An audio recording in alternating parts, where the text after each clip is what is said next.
एक प्रश्न विचारला की तुम्ही मागेल त्याला कृषी पंपाची घोषणा केली होती, किती लोकांना पंप दिले? मला सांगताना आनंद वाटतो की आतापर्यंत जी मागणी आलेली आहे त्या मागणीपैकी 85% लोकांना पंप ऑलरेडी आपण देऊन टाकले. आणि साधारणपणे आपल्याला माहिती आहे, पूर्वीच्या काळात एकदा पैसे भरले की 2-2, 3-3 वर्ष पंप मिळत नव्हते. 2 महिन्यामध्ये आपण पंप त्या ठिकाणी देतो, 2 महिन्यामध्ये. आणि आता आपली गती किती आहे?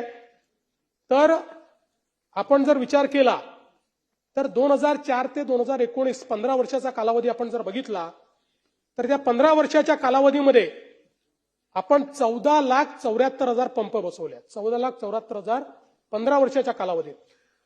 आणि 2022 ते 25 3 वर्षामध्ये आपण किती पंप बसवलेत?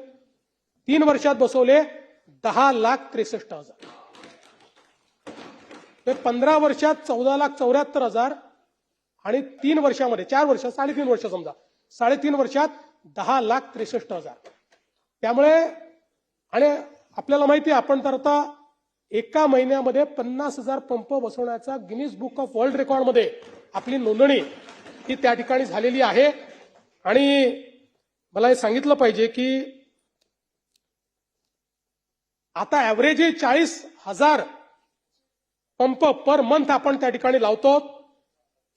MSEDCLचं टार्गेट पूर्ण झालेलं आहे. कुसुंबीचं, मेडाचं 2,80,000 पंप लागलेत. फक्त 33,000 पंप हे त्या ठिकाणी बाकी आहेत. आणि आपण जी काही त्या ठिकाणी शेतकऱ्यांना वीज बिल सवलत दिलेली आहे त्याच्या अंतर्गत मागील हे जे सरतं वर्ष आहे, या सरत्या वर्षामध्ये वीज बिलाच्या सवलतीपोटी राज्य सरकारला 23,000 कोटी रुपयाचा खर्च आलाय. 23,000 कोटी.